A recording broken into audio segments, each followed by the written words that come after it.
Every journey has a destination, but some journeys become a story. কিছু ride হয় নিজেকে নতুন করে খুঁজে পাওয়ার জন্য। আর আজকের গল্পটা সিটি অফ জয় কলকাতা থেকে শুরু করে ভারতের সীমানা পেরিয়ে নেপালের পাহাড়ি রাস্তা ধরে সমুদ্রপৃষ্ঠ থেকে 11,929 ফিট উচ্চতায় হিমালয়ের এক অনন্য দর্শন মঞ্চে পৌঁছানোর।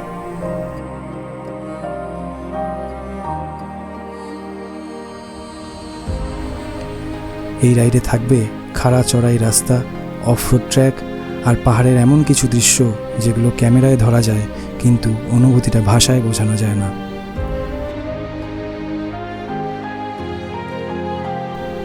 ভোরের প্রথম আলো ছুঁয়ে যায় পাহাড়ের চূড়া, যেখানে মেঘেরা হেঁটে বেড়ায় মানুষের সমান উচ্চতায়, আর যেখানে দাঁড়িয়ে পৃথিবীকে একটু অন্যরকমই দেখতে লাগে। কতটা কঠিন সেই পথ, কেমন রাস্তা অপেক্ষা করছে আমাদের সামনে, আর সত্যিই কি সান্দাকফু চূড়া থেকে দেখা যায় বিশ্বের সেরা মাউন্টেন ভিউজ? সব প্রশ্নের উত্তর মিলবে এই রাইডে। তাহলে শুরু করা যাক আমাদের এইবারের ride, Kolkata to Sandakphu, the highest point of West Bengal.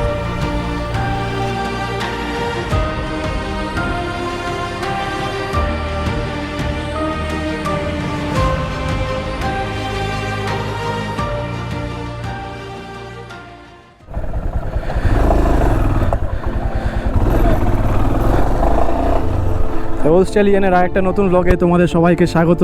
আজকে 8 তারিখ, 8ই মে 2026। আবার একটা নতুন রাইডে বেরিয়ে পড়লাম। এবারে আমার পার্টনার রয়েছে দুজন, আমি প্রেম আর কালামদা। তো এই মুহূর্তে ঘড়িতে টাইম হয়েছে রাত্রির এক্স্যাক্ট 10:40। এত তাড়াতাড়ি বেরোনোর কারণ সকালবেলার জ্যাম আর রোদ্দুরটাকে একটু অ্যাভয়েড করব। তো কোথায় যাচ্ছি সেটা তো তোমরা অলরেডি জেনে গেছো। তো যেহেতু নেপালে ঢুকে বানসার টানসার বানানোর একটুখানি হ্যাপা রয়েছে, তো যে কারণে একটু তাড়াতাড়ি বেরোলাম। আর তার থেকেও বড় কথা, ছুটি কম, মানে খুবই কম দিনের ছুটি পেয়েছি এবারে, মানে মোটামুটি 5 দিনের মধ্যে ট্রিপ কমপ্লিট করবো ইচ্ছা রয়েছে। দেখা যাক কি হয়, কত দূর কী করতে পারি।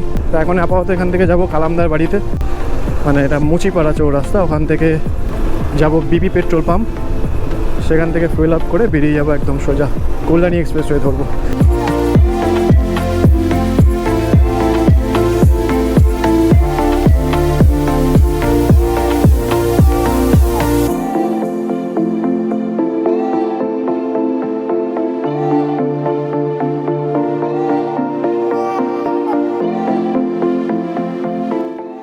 রাত্রি 12:12 ফাইনালি বিপি পেট্রোল পাম্প থেকে ফুয়েল আপ করে আমরা বেরিয়ে পড়লাম। এই ট্রিপটাতে শুভজিৎকে খুব মিস করব, কেননা প্রথম থেকেই পুরো প্ল্যানিং ছিল আমাদের 4 জনের যাওয়ার, আমার, প্রেম, কালামদার আর শুভজিতের বাইকের কাজ করানো কমপ্লিট হয়নি, প্লাস কিছু প্রবলেমের জন্য ও ট্রিপটা ক্যান্সেল করলো। লাস্ট অবধি কথা ছিল যে ও যাবে আমাদের সাথে, তারপরে শিলিগুড়ি থেকে বাইক রেন্ট নিয়ে ওখান থেকে কন্টিনিউ করবে, কিন্তু কিছু ফ্যামিলি প্রবলেমের জন্য আর যেতে পারলো না। যাই হোক, শুভজিৎ নেক্সট টাইম আবার হবে, কোনো বড় ট্রিপ হবে এই বছরের শেষেই আবার। তো চলো ধীরে ধীরে এগোনো যাক। এখান থেকে সোজা আপাতত বিরাটি যাব, বিরাটি থেকে বাদিক নিয়ে ঢুকবো, সোজা কল্যাণী এক্সপ্রেসওয়ে ধরবো।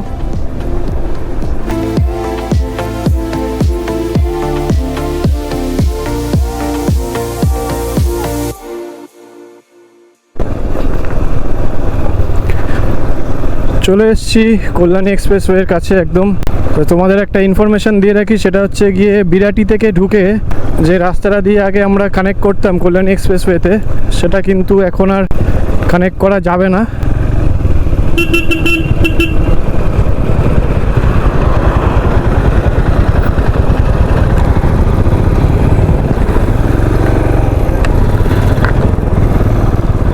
কেন কি কল্যাণী এক্সপ্রেস কিন্তু পুরোটাই এখন খুলে দিয়েছে, যে সাইডের যে রাস্তাটা ছিল, সাইড লেনগুলো, সেটা দিয়ে যে এসে কানেক্ট করা যেত, সেটা কিন্তু এখন বন্ধ হয়েছে। যেরকমটা দেখলে আমরা ওই রাস্তাটা দিয়ে এসে ফ্লাইওভার ছিল একখানা, ফ্লাইওভারের তলা দিয়ে ক্রস করলাম, করে সার্ভিস লেনটা এখনও কাঁচা রয়েছে, সার্ভিস লেন এখনও তৈরি হয়নি। তো তোমরা এবার থেকে কল্যাণী এক্সপ্রেসওয়ে ধরতে গেলে কিন্তু একেবারে এয়ারপোর্ট 1 নম্বরটা ক্রস করার পরেই বাঁ দিকে রাস্তাটা ধরে নেবে, নিয়ে তারপরে ওখান থেকে সে কল্যাণী এক্সপ্রেসওয়ে কানেক্ট করাটাই ভালো। আরও একটা খবর পেলাম, চলো দেখাই তোমাদেরকে, জানি না কি কতটা সত্যি কতটা মিথ্যে। সেটা হচ্ছে গিয়ে NH-12 থেকে নাকি ব্যারিকেড সরিয়ে দিয়েছে, জানি না। তবে আমরা তো এখন রাত্রিবেলা যাবো, রাত্রিবেলা এমনিতেও ব্যারিকেড থাকে না। সকালে কতটা কি রাস্তায় ব্যারিকেড পাওয়া যায় দেখি, সব দেখাবো তোমাদের। অনেকটাই দেরি হয়ে গেল, কলকাতা ছাড়তে ছাড়তে 1:09 বাজে প্রায়। যেরকমটা আমরা ঠিক করেছি, একদম আমরা শিলিগুড়িতে থাকবো না, সোজা কান্ডিয়াম চলে যাব। এখন দেখা যাক কখন কি পৌঁছায়।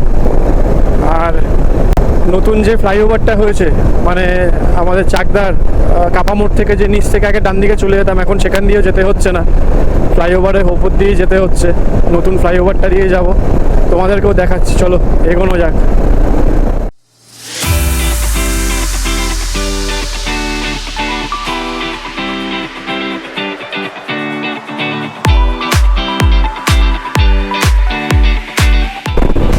আগে আমরা যখন কাপামোড় হয়ে যেতাম তখন এটা দিয়ে আমাদের নিচ দিয়ে গিয়ে তারপরে ফ্লাইওভারের তলা দিয়ে যেতে হতো, কিন্তু এখন আর এটা দিয়ে যেতে হবে না। এখন আমরা স্ট্রেট চলে আসবো এটা দিয়ে।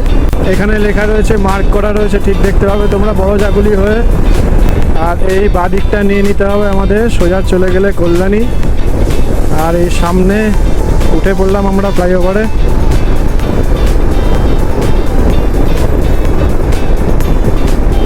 যে ফ্লাইওভারটা আন্ডার কনস্ট্রাকশন ছিল সেটা ওপেন হয়ে গেছে। সকালবেলা ড্রোন থাকলে খুব সুন্দর দেখাতো এই জায়গাটা, ওপর থেকে একটা যদি ভিউ নেওয়া যেত। এই ফ্লাইওভারটা আবার গিয়ে ওই কাপামোড় থেকে আমরা ডান দিক নিয়ে যে রাস্তাটা বড় জাগুলি যাওয়ার জন্য যে রাস্তাটা কানেক্ট করতাম, ওই রাস্তাটাতেই কানেক্ট করেছে।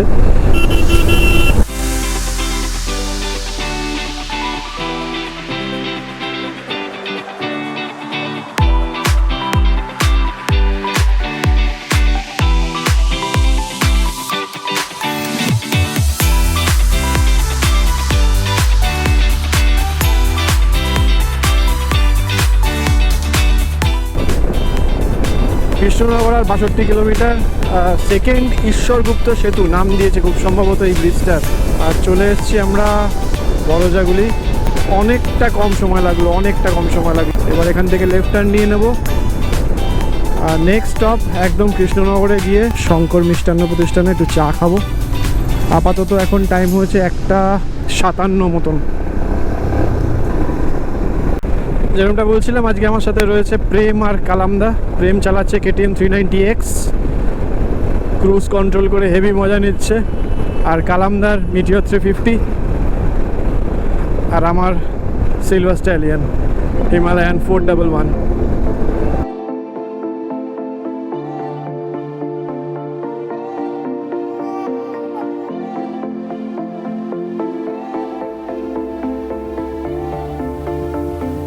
রাত্রি 2:44 এসে পৌঁছালাম শঙ্কর মিষ্টান্ন প্রতিষ্ঠান। এখানে একটুখানি দাঁড়াবো, একটু চা কফি খাবো, তারপর এখান থেকে বেরোবো।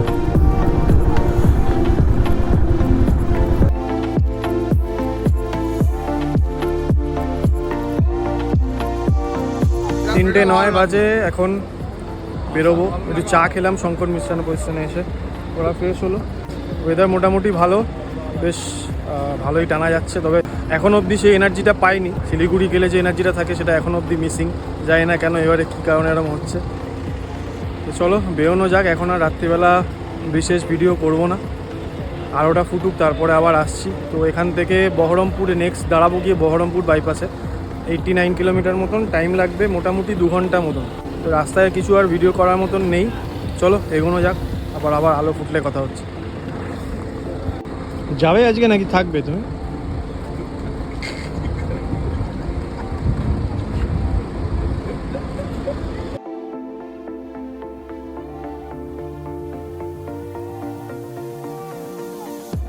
বেরিয়ে গেলাম শঙ্কর থেকে।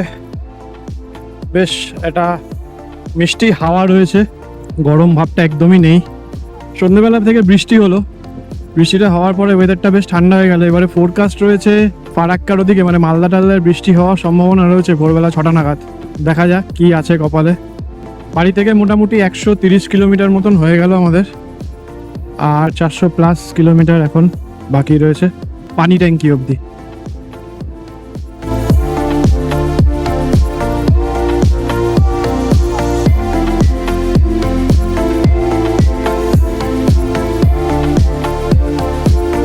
দেবগ্রামের আগে রাস্তায় কিন্তু বিশাল জ্যাম, সিঙ্গেল লেন দিয়ে গাড়ি পাস করছে। এখানে যে ডবল লেনের কাজ চলছে সে কারণে রাস্তায় প্রচণ্ড জ্যাম রয়েছে। দার্জিলিং যাওয়ার সময় ঠিক এই জায়গাটাতে প্রচণ্ড জ্যাম পেয়েছিলাম আমরা, আবার সেই এক জ্যাম।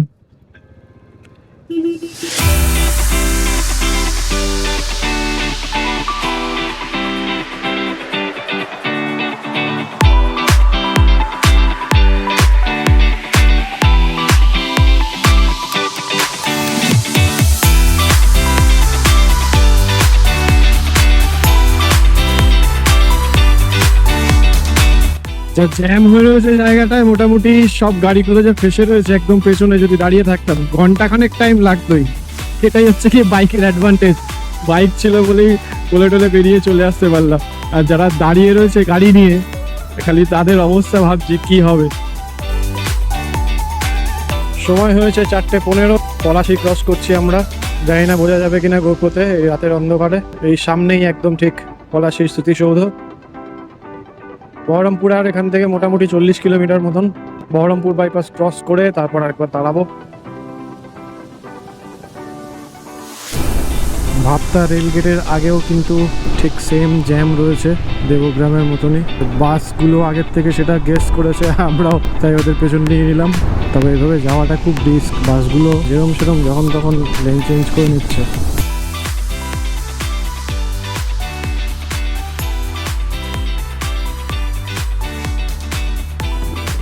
ঘড়ির কাঁটায় টাইম হয়েছে 4:46। একটু আগেই সারগাছি বাইপাসটা ক্রস করে এলাম আমরা। সামনেই বহরমপুর বাইপাস, মালদা 135, ডালখোলা 261 কিলোমিটার। আশা করছি মোটামুটি এই রিদমে যেতে থাকলে 12টার মধ্যে পানি ট্যাঙ্কি পৌঁছে যাব। আর এখান থেকে শুরু হচ্ছে বহরমপুর বাইপাস। এই সোজা রাস্তাটা চলে যাচ্ছে বহরমপুর টাউনের ভেতরে, আর আমরা সোজা বহরমপুর টাউনটাকে বাইপাস করে বহরমপুর বাইপাস হয়ে বেরিয়ে যাব।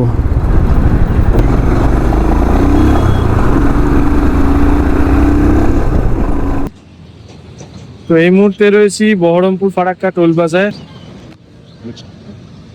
সময় হচ্ছে ঠিক 5টা। সূর্যের আলো আস্তে আস্তে ফুটছে। একটু দাঁড়ালাম এখানটা, এবারে একটু ফ্রেশ হয়ে নেব। 234 কিলোমিটার এলাম বাড়ির থেকে। টাইম লাগলো মোটামুটি 4.5 ঘন্টা মতো। তো আস্তে আস্তে একটু ফ্রেশ হয়ে নেবো। আমি প্রতিবার মোটামুটি কলকাতা থেকে শিলিগুড়ি গেলে ফ্রেশ হওয়ার জন্য টোল প্লাজাগুলোতে পাবলিক টয়লেট ফ্রিটি ইউজ করা যায় এবং এগুলো পরিষ্কার থাকে। আমি প্রত্যেকবারই মোটামুটি এখানেই দাঁড়াই। আমরা একটু রেস্ট নেব, অনেকক্ষণ টানা এলাম। এবারে একটু আলোটা ফুটুক, তারপরে আবার যেরকমটা আমি প্রতিবার বলি যে এই আলো ফোটার ট্রানজিশন টাইমটা আমি একটুখানি দাঁড়িয়ে যাই। এবারও তাই করলাম, একটু দাঁড়ালাম। কালামদা, কিরকম এনজয় করছো রাইডটা? খুব ভালো, খুব ভালো। আর ঘুম পাচ্ছে? ঘুম এখন কোনো রকম পাচ্ছি না। ঘুম পাচ্ছে না। মোটামুটি সবাই 1-1.5 ঘন্টা 2 ঘন্টা মতন ঘুমিয়ে বেরিয়েছি। কালামদা অফিস করে বেরিয়েছে, আমি আজকে আর অফিস যাইনি, আমার ছুটি ছিল। আমাদের অ্যাকচুয়ালি গতকাল আমাদের বেরোনোর কথা ছিল, তো কালামদার জন্যই আমরা বেরোতে পারিনি, ওর একটু কাজ পড়ে গেছিলো বলে। তো একটু কিছুক্ষণ রেস্ট নিই, ফ্রেশ হয়নি, তারপরে আবার রাস্তায় দেখা হচ্ছে। 20 মিনিটের একটা ছোট্ট বিরতি নিয়ে আবার বেরিয়ে পড়লাম পলসনটা সামনে। এখানে ফ্রেশ হয়নি, টয়লেটটা এখানকার ভালো না, প্রেম গেছিল। নেক্সট টোল প্লাজায় দাঁড়াবো। 5:40 আর এই মুরগ্রাম ক্রস করছি আমরা। বাঁদিকের রাস্তাটা পানাগড় চলে যাচ্ছে, রামপুরহাট পানাগড়। এদিক থেকেও আসা যায়। বর্ধমান হয়ে দুবার এসেছিলাম, তাও 4 হুইলার নিয়ে।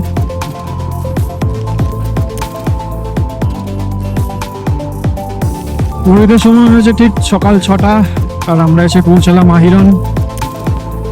এবার একটু ফুয়েল আপ করতে হবে।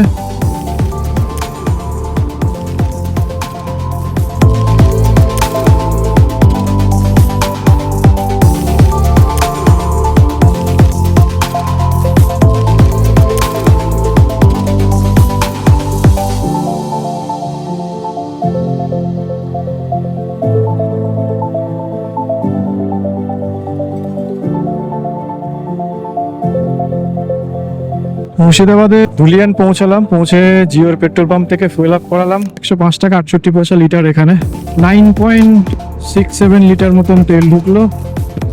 304 কিলোমিটার চলেছে। 30-এর ওপরেই পাচ্ছি। এবারে একটু ব্রেকফাস্ট করবো ফারাক্কাটা ক্রস করে, তারপরে এখান থেকে মোটামুটি আর 14-15 কিলোমিটার মতন ডিস্টেন্স, 14 কিলোমিটার। তবে যেটা বলছিলাম, ভেবেছিলাম হয়তো রাস্তায় ব্যারিকেড নেই, না কিন্তু রাস্তায় কিন্তু ব্যারিকেড রয়েছে। বিশেষ করে মুর্শিদাবাদে ঢোকার পর থেকে কিন্তু রাস্তায় যেরকম ব্যারিকেড থাকে সবসময় সেরকমই ব্যারিকেড রয়েছে।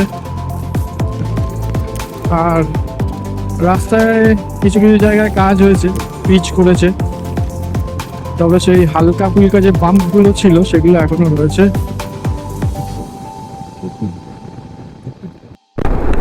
ফারাক্কা নতুন ব্রিজের মুখটার কাছটা খোলা রয়েছে, একবার জিজ্ঞেস করে দেখবো। একবার পুলিশকে জিজ্ঞেস করে দেখবি যাওয়া যায় কিনা এটা দিয়ে। যাচ্ছে না, খোলা তো রয়েছে।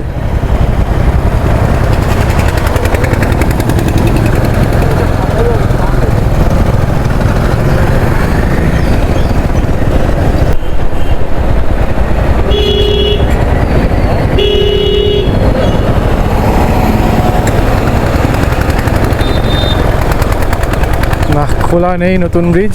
তবে কিছুদিন আগে একটা ভিডিও দেখেছিলাম, কিছু বাইকার গেছিল ওখান দিয়ে, হয়তো সেদিন কোনো রকম জ্যাম ট্যাম ছিল এই রাস্তায়, সেই কারণে ওরা যেতে পেরেছিল। তবে ফারাক্কায় জ্যাম নেই, ফাঁকা রয়েছে। 7টা বাজে পুরো, আর পৌঁছে গেলাম আমরা ফারাক্কায়। ফারাক্কায় এলে কিন্তু প্রতিবারই একটা না একটা ট্রেন আমি ঠিক দেখতে পাই। এবারেও রয়েছে, আগের বারও মনে হয়েছে মালগাড়ি দেখেছিলাম, এবারেও তাই মালগাড়ি রয়েছে। তবে ফারাক্কা ফাঁকা, সামনে মনে হয় জ্যাম রয়েছে, তবে এইখানে যে জ্যামটা থাকে সেই জ্যামটা নেই। ওইদিকে ব্রিজের কাজ কিন্তু কমপ্লিট হয়ে গেছে পুরোপুরি, কেন এখনো খোলেনি জানি না। বাহ বাহ বাহ বাহ, কালিয়াচক জ্যাম, এই যে কারণ এগুলো পুলিশ সরলেই তো হয়ে যায় রাস্তা থেকে। হালকা হালকা কিন্তু বৃষ্টি পড়ছে আর রাস্তাঘাট পুরো ভেজা, তার মানে এখানে কিছুক্ষণ আগেই বৃষ্টি হয়েছে। আর ওয়েদারটাও কিন্তু ঠান্ডা পুরো, সামনে মেঘও হয়ে আছে আকাশে, দেখে বোঝাই যাচ্ছে। আমার মনে হচ্ছে মালদাতে বৃষ্টি পাবো।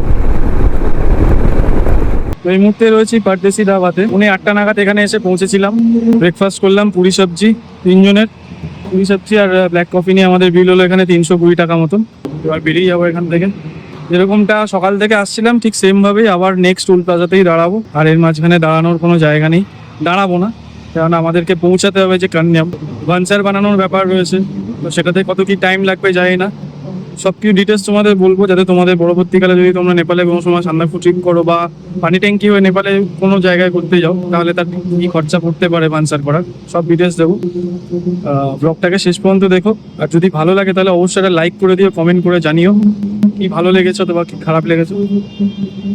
কালামদা একটু ফ্রেশ হতে গেছে, ও এলেই বেরিয়ে যাবো। মালদার বাইপাসটা ঢোকার পরেই বৃষ্টি পেলাম, জামা কাপড় মোটামুটি পুরো কাদা হয়ে গেছে। এরপরে স্টপটা আমরা একেবারে ডালখোলা। হ্যাঁ, ডালখোলা কত কিলোমিটার হবে দেখতে হবে, কাছাকাছি 100 মতন হওয়া উচিত।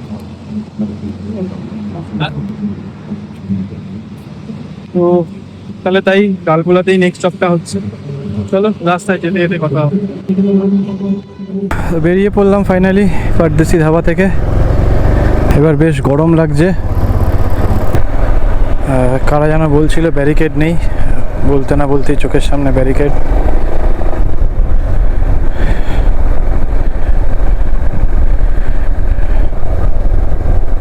ডালখোলা এখান থেকে আর 110 কিলোমিটার, টাইম লাগবে মোটামুটি 2 ঘন্টা মতো। সকাল 9:52 আর আমরা এসে পৌঁছলাম রায়গঞ্জ বাইপাসে।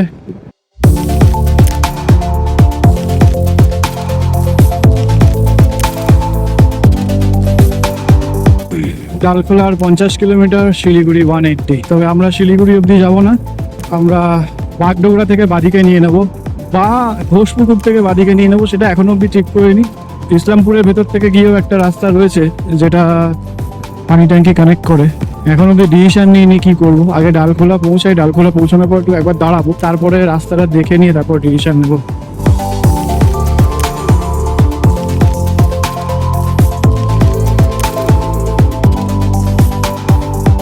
গতকাল রাতে 10:44 নাগাদ বেরিয়েছিলাম বাড়ির থেকে, আর এই মুহূর্তে ঘড়িতে টাইম হচ্ছে 10:37। আমরা এসে পৌঁছলাম ডালখোলায়। এবার একটা ব্রেক নেবো ডালখোলায়। আর একটা সমস্যা হচ্ছে, আমার টপ বক্সটা বেঁকে গেছে, এটাকে একটু দাঁড়িয়ে ঠিক করতে হবে। একটা ছাওয়া দেখে দাঁড়া, ছাওয়া দেখে দাঁড়া।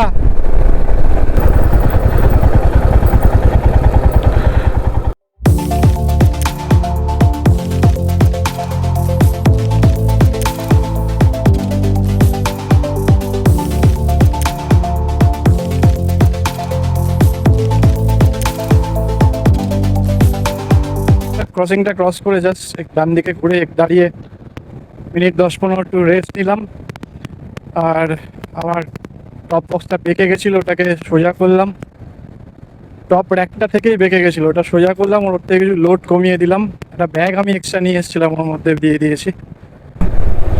ইসলামপুরের ভেতর দিয়ে একটা রাস্তা আছে পানি ট্যাঙ্কি যাওয়ার, সেই রাস্তাটাই নেব আপাতত। রাস্তা তো মোটামুটি ভালোই, রাস্তা সেরকম খুব একটা যে বাজে পরিস্থিতি ছিল সেরকম কিছু নেই, রাস্তা ভালো হয়ে গেছে। এখন এই মুহূর্তে টাইম হচ্ছে 11:10। এখান থেকে কান্নিয়াম ঢুকতে মোটামুটি আমাদের 3-3.5 ঘন্টা টাইম লাগবে।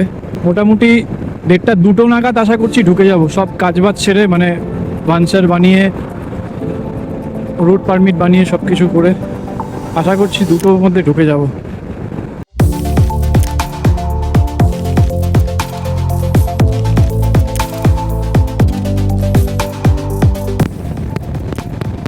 এই মুহূর্তে টাইম হয়েছে দুপুর 11:56। তো আমরা যেটা ডিসাইড করলাম, আমরা ইসলামপুরের ভেতর দিয়ে যে রাস্তাটা গিয়ে পানি ট্যাঙ্কিতে ওঠে, আমরা সেটা দিয়ে যাব।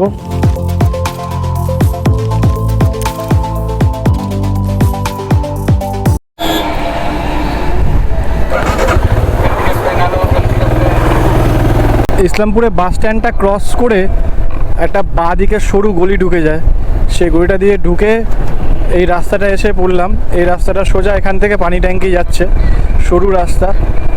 এখান থেকে ডিস্টেন্স ইসলামপুর থেকে 51 কিলোমিটার, টাইম দেখাচ্ছে 1 ঘন্টা 20-21 মিনিট মতন। একটা সরু রাস্তা। যদি আমরা বাগডোগরা হয়ে যেতাম তাহলে 79 কিলোমিটার, আর টাইমও একটু বেশি লাগতো। আর এটা একদমই গ্রামের ভেতরের রাস্তা। আর এখানে চা বাগান অলরেডি শুরু হয়ে গেছে রাস্তার দুদিকে, এদিকে ভুট্টা ক্ষেত আছে আর এদিকে চা বাগান।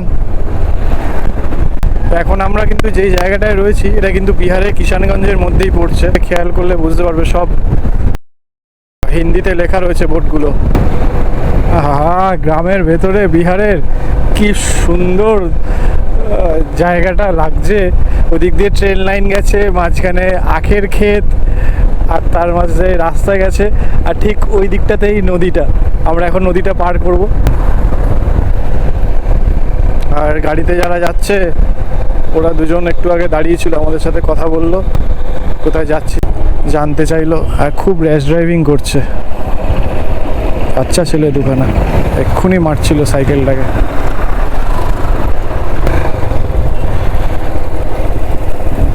আগেটা শুকিয়েই গেছে।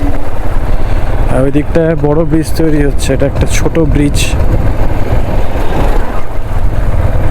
সিঙ্গেল গাড়ি পার হচ্ছে। আমরা বাইক নিয়ে আছি বলে বেরিয়ে চলে এলাম, 4 হুইলার যত রয়েছে সব দাঁড়িয়ে রয়েছে। তো যে নদীটা পার করে এলাম ওটা মহানদী ছিল, আমি নামটা দেখতে পাচ্ছিলাম না এখানে। এছাড়া কালাম না আখের রস খেতে পারিনি আমাদের জন্য। এক জায়গায় আখের রস দেখেছিলাম, আমরা এগিয়ে চলে এসেছি, খেপে গেছে।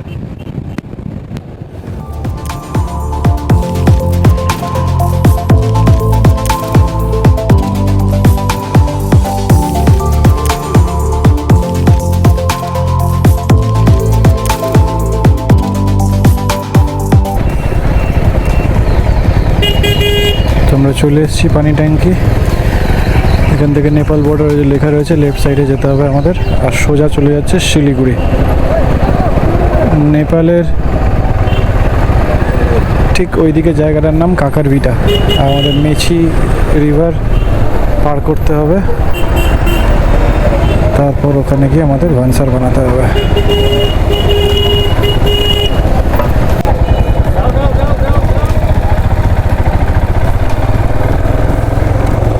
আর সামনে কাস্টমস চেক, ক্যামেরাটা বন্ধ করলাম। তো ফাইনালি এসএসবি চেক করলো আমাদের আইডিগুলো, আরটিটা ধরেছিল একবার দেখে তারপর ছেড়ে দিল। আর এই হচ্ছে তলায় মেছি নদী। ভোটার আইডি কার্ড দেখলো, ওদের পাসপোর্ট ছিল, দুজনের পাসপোর্ট চেক করেছে। আর এইটা হচ্ছে গিয়ে টোটো বাইক অটো যাওয়ার ব্রিজ, যেটা আমি সবসময় দেখে এসেছি অন্যের ভিডিওতে, আজকে নিজে যাচ্ছি। আর ওই পাশেরটা রয়েছে 4 হুইলার যাওয়ার ব্রিজ। আর এই ব্রিজটা পার হলেই আমরা নেপালে বাইক নিয়ে first international trip. The old স্টাইলিয়ানের চ্যানেলে তোমাদের সবাইকে একবার স্বাগত নেপাল থেকে।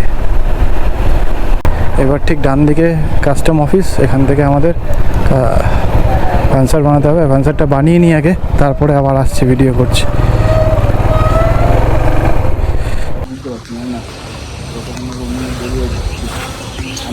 তো এখন মেছি কাস্টমস অফিসে দাঁড়িয়ে রয়েছি আমরা, জাস্ট ঢুকলাম বাইকটা নিয়ে। প্রচণ্ড গরম লাগছে, প্রেম গেছে কথা বলতে। এখান থেকে ভানসার বানিয়ে নিয়ে তারপরে আবার রোড পারমিট বানাতে হয়, যে না হলে বাইকের কেস দিতে পারে। আর এই সামনেটা হচ্ছে কাস্টমস অফিসটা। পারমিটটা বানিয়ে নিয়ে আসুক, তারপরে ডিটেলস আমি বলছি কত কী কীরকম কী খরচা পড়লো। কী করতে হলো? 200 টাকা করে নেপালি, 4 দিনের 800, 500 টাকা করে দিবি আমার ইন্ডিয়ান। 200 টাকা করে নেপালি লাগবে। 4 দিনের 800 হলো, 800 500 ইন্ডিয়ান। আচ্ছা, আর কী ডকুমেন্টস লাগলো? শুধু ওই আরসি। আচ্ছা, আর কী করতে হলো প্রথমে, মানে কোথায় কি? আমি নেপালি কথা বলতে জানি বলে, মানে আর নাইলে লোককে দেখতে চাই ওনার। আচ্ছা আপনি তো মানে জাস্ট আচ্ছা, কি তিনজনের একসাথে নিয়ে গেলাম, বলছে লোক কই। মানে কি করতে হলো প্রথমে? তোকে কিছুই না, এটা দিয়ে দিলাম, ওরাই ফিল আপ করলো, এটা দিল, ব্যাংকে গিয়ে টাকা দিলাম, হয়ে গেল স্ট্যান্ড। এইখানে টাকা জমা নিচ্ছে না? ওই তো পিছনে ব্যাংক কাউন্টার আছে, অফিসের মানে ব্যাংক পুরো সব কাউন্টার সব পাশাপাশি, সব এই পরপর স্টেপ বাই কোনো স্টেপ? অসুবিধা নেই, কিচ্ছু হবে না। উইদিন পার ডে কত টাকা করে পড়ছে এটা? 200 টাকা নেপালি বাইক। 200 টাকা নেপালি পার ডে। ইন্ডিয়ান মানিতে সেটা 500 টাকা হচ্ছে আমাদের 4 দিনের। 125 টাকা করে পার ডে। ইন্ডিয়ান মানিতে 125 টাকা করে পার ডে পড়ছে বাইকের, আর সেটা 200 টাকা নেপালি। তো আমরা 4 দিন যেহেতু করেছি, আমাদের 500 টাকা ইন্ডিয়ান মানিতে পড়লো, নেপালি 800 পড়লো খরচা। চলো বেরোই এবারে। রোড পারমিটটা যেটা হয় যাতায়াত, সেটা বানাতে যাব। সেখানে কি প্রসেস আছে সেটাও তোমাদের বলছি। ভানসার বানানো কমপ্লিট বন্ধুগণ। আর একবার তোমাদের নেপালে স্বাগত জানাই। এবারে যেটা করতে হবে সেটা হচ্ছে গিয়ে যাতায়াত বলে রোড পারমিট আছে, সেটা বানাতে হবে। সামনে বাহাদুরপুর এয়ারপোর্ট 27 কিলোমিটার, ওখান থেকে একটা বর্ডার রয়েছে, ওখান দিয়েও ঢোকা যায়। সামনে একটা পেট্রোল পাম্প রয়েছে, যার পাশে যাতায়াত বানায়। আর দূরে আচ্ছা পাহাড় আমি দেখতে পাচ্ছি, জানি গোপ্রো সেটা দেখতে পাবে না। এই যে লেফট সাইড, ওইখানে ওই যে এইখানে ওই যে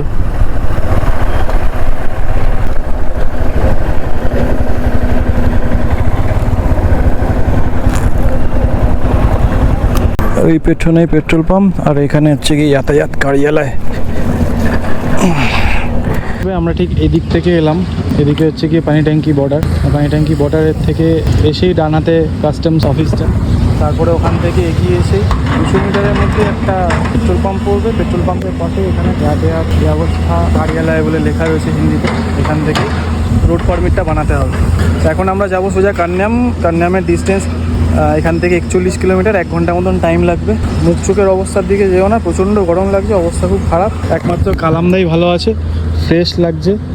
আর ক্যামেরা লাগিয়েছে কালামদা। কালামদা ভালো আছো? কালামদা ক্যামেরা রেকর্ডিং হচ্ছে? জিও কালামদাও ব্লগ করছে। কালামদার চ্যানেলের নাম হচ্ছে গিয়ে চ্যানেলের নামে পরে বলে দেবো, চ্যানেলটা এখনও হয়নি, এই ফার্স্ট কালামদা ভিডিও করবে। রোড পারমিটও আমাদের কমপ্লিট। প্রেম ভাই রোড পারমিট করে হলো। প্রেম কি লাগলো রোড পারমিট করতে? ওই ধনসারের কাগজ দেখলো, আর 200 টাকা করে one time. Nepali 200, 125 one time. তুই 10 দিন থাক, 1 দিন থাক। এটার ভ্যালিডিটি কতদিন থাকবে? উইথ ভানসার 4 দিনের ভানসার, তাহলে 4 দিনের ভ্যালিডিটি হয়ে যাবে। আচ্ছা, এটা 125 টাকা নেপালি পড়লো। ইন্ডিয়ান 200 টাকা নেপালি। আচ্ছা, 125 টাকা ওইটা 200 টাকা পার ডে, হ্যাঁ। আর এটা 200 টাকা ওয়ান টাইম নেপালি। তার মানে আমাদের টোটাল 800 আর 200 1000 টাকা আমাদের। না 625 টাকা ইন্ডিয়ান খরচা হবে। হ্যাঁ, তো নেপালি 1000 টাকা খরচা হলো আমাদের। নেপালি 1000 টাকা, নেপালি 1000 টাকা, ইন্ডিয়ান 625 টাকা আমাদের খরচা হয়েছে।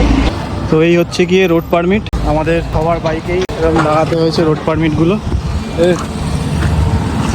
আর যিনি অফিসার রয়েছেন উনি আমাদের সাথে ফটোও তুললেন, ওয়েলকাম করলেন আমাদের। সব কাজ কমপ্লিট। যেরকম বললাম, নেপালি আমাদের 4 দিনের জন্য খরচা হলো 800 টাকা ভানসারের, আর রোড পারমিটের জন্য 200 টাকা, ইন্ডিয়ান মানিতে 650 টাকা। প্রচুর ধুলো আর প্রচুর গরম। এবারে কিছু খেতে হবে, আর সব থেকে বড় কথা আমাদের কোনো হোটেল বুক করা নেই, হোটেল বুক করতে হবে। কাকারভিটা বর্ডার থেকে 10 কিলোমিটার পরে এই মোড়টা পড়লো, এটার নাম চারালি। এখান থেকে আমাদের রাইট টার্ন নিতে হলো। এই রাস্তাটা সোজা চলে যাচ্ছে ফিদিম। 3 কিলোমিটার আসতেই পুরো প্রাকৃতিক সৌন্দর্য চেঞ্জ, গ্রামের মতন পরিবেশ শুরু, আর পাহাড়ও দেখা যাচ্ছে। আর একটু পরেই আমরা পাহাড়ে উঠে পড়বো। এই জায়গাটার নাম বুধাবারে, সামনে পাহাড় দেখা যাচ্ছে। আর এটা কিন্তু মেচি হাইওয়ে। আমরা প্রথমে ঠিক করেছিলাম কলকাতা থেকে এসে এখানেই স্টে করব, তারপরে প্ল্যান চেঞ্জ হলো। তো এখন আমরা কান্যামে স্টে করব ঠিক করেছি। যেটা খুব সুন্দর জায়গাখানা। আবার সেই শহরের কোলাহল থেকে বাইরে, অকারণ অযথা হর্নের আওয়াজ নেই। প্রচুর প্রচুর ধান ক্ষেত রয়েছে। এই পিছনের রাস্তাটা দিয়ে যখন এলাম, ডান দিক বাদিক প্রচুর ধান ক্ষেত ছিল, আর এখানেও ধান চাষ হয়েছে। দূরে ওখানে ভুট্টা চাষ হয়ে রয়েছে।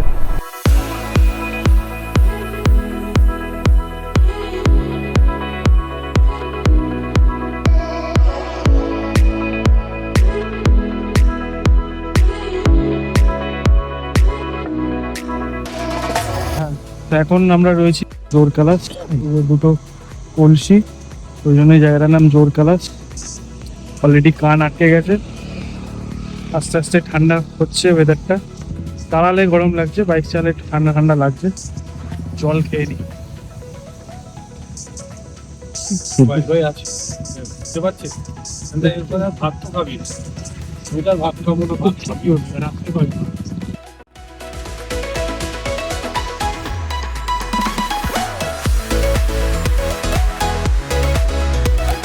এখন টাইম হয়েছে 4:43।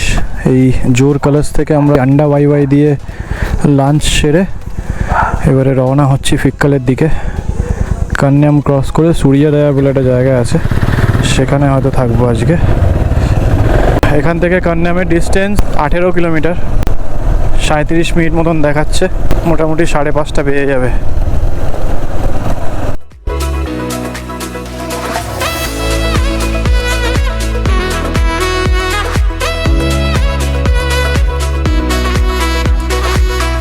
অটো ভাই, অটো।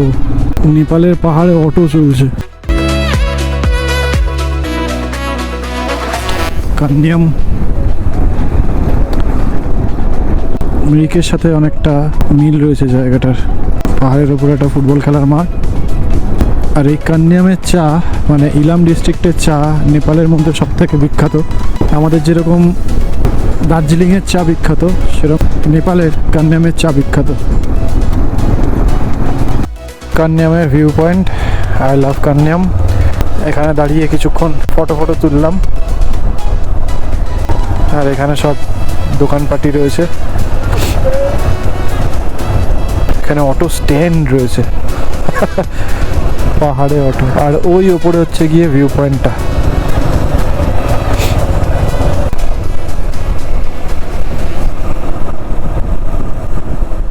এই জায়গাটার নাম হচ্ছে গিয়ে ফিক্কাল বাজার। খুব সম্ভবত এই ডান দিকে রাস্তাটা সীমানা থেকে আসে। এটা পশুপাতি থেকে আসে না এই রাস্তাটা? হ্যাঁ,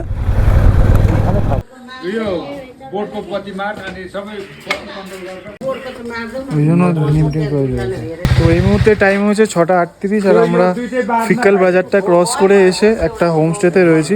ফিক্কালটা ক্রস করে চলে আসা কারণ একটাই, কালকে সকালবেলা এদিক দিয়ে আমাদেরকে আবার সান্দাকফু যেতে হবে। একদম রাস্তার ওপরেই, এটা মেছি হাই রোড বলে এটাকে। এই রাস্তা দিয়ে আমরা এদিক থেকে এলাম, এদিক থেকে এসছি। আর কালকে এদিকেই যাব। আগেও গেছিলাম একটা হোমস্টে দেখতে, কিন্তু হোমস্টেটা খালি ছিল না, একদম চা বাগানের মধ্যে, খুব সুন্দর। রাস্তাতেই এই হোমস্টেটা পেয়ে গেছি। নিচে যাই, গিয়ে তোমাদের ঘরটা দেখাচ্ছি আর কি রেট রয়েছে সেগুলো সব বলবো। আপাতত প্রচণ্ড টায়ার্ড লাগছে আর হাত পা মুখ সব নোংরা, একটু ফ্রেশ হয়ে নি তারপরে আবার আসছি।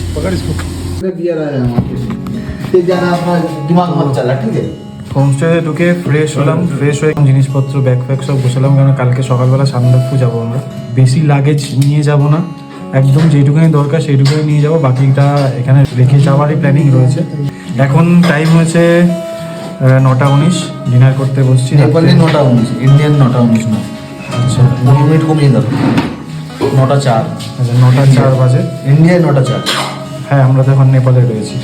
তো রাত্রের মেনুতে আজকে নেপালি খাবার দাবার, দেশি চিকেন হয়েছে আর ভাত আছে, এটা গুন্দ্রুকের আচার, আলু ভাজা, এটা হচ্ছে ডলের চাটনি, এটা চিকেন গুন্দ্রুক। এটা কি রে প্রেম, এটা শিম নাকি? বিনস এটা। তো তাড়াতাড়ি শুয়ে পড়বো, আর শরীর দিচ্ছে না। গতকাল 10:30টার সময় বাড়ি থেকে বেরিয়েছি, আজকে আর একদম শরীরে কিছু নেই, জাস্ট। আর এই হোমস্টেটার ডিটেলস আমি কালকের ব্লগে দেবো, নতুন ব্লগে দেবো। যদি এই পর্যন্ত তোমাদের এই ব্লগটা ভালো লেগে থাকে তাহলে অবশ্যই একটা লাইক করে দিও। লাইকের সাথে যেন একটু সাবস্ক্রাইবটাও করে দিলে ভালো হয়। হ্যাঁ, লাইকের সাথে একটু চ্যানেলটাকে সাবস্ক্রাইব করে দিও, আর তাহলে এইসব ছেলেগুলোর একটু মোটিভেশনটা বাড়ে। কমেন্ট করে জানিও তার সাথে কি ভালো লেগেছে অথবা কি খারাপ লেগেছে। তাহলে আবার দেখা হচ্ছে নতুন রাস্তায় সান্দাকফুর পথে। ততক্ষণ সবাই ভালো থেকো, সুস্থ থেকো, দেখতে থেকো দ্য স্টাডিয়াস। Tata, good night.